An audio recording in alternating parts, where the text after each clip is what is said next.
أم أمنتم من في السماء أن يرسل عليكم حاصبا فستعلمون كيف نذير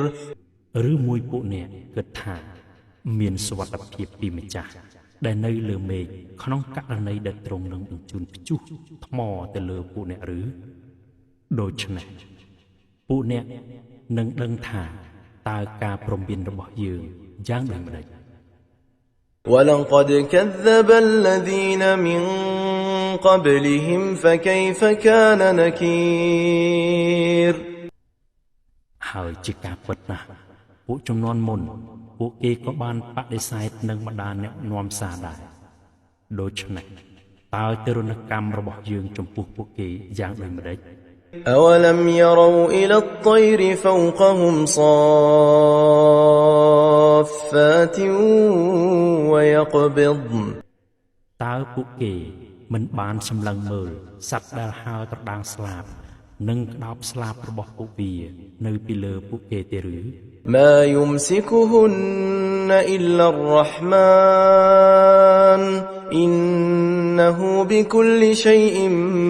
بصير គ្មានអ្នកណាអាចទ្រពួកវាមិនឲ្យធ្លាក់ក្រៅពីម្ចាស់ដ៏មហាសប្បុរសនោះឡើយពិតប្រាកដណាស់ទ្រង់មហាឃើញនៅអ្វីៗទាំងអស់ أمن هذا الذي هو جند لكم ينصركم من دون الرحمن តើមានអ្នកណាដែលជាបព្វពួករបស់ពួកអ្នកដែលអាចជួយពួកអ្នកក្រៅពីម្ចាស់ដ៏សប្បុរសនោះ إن الكافرون إلا في غرور ពួកដែលគ្មានជំនឿគ្មានអ្វីក្រៅពីស្ថិតនៅក្នុងការបោកប្រាស់របស់សៃតាននោះឡើយ أمن هذا الذي يرزقكم إن أمسك رزقه بل لجوا في عتو ونفور តើមានអ្នកណា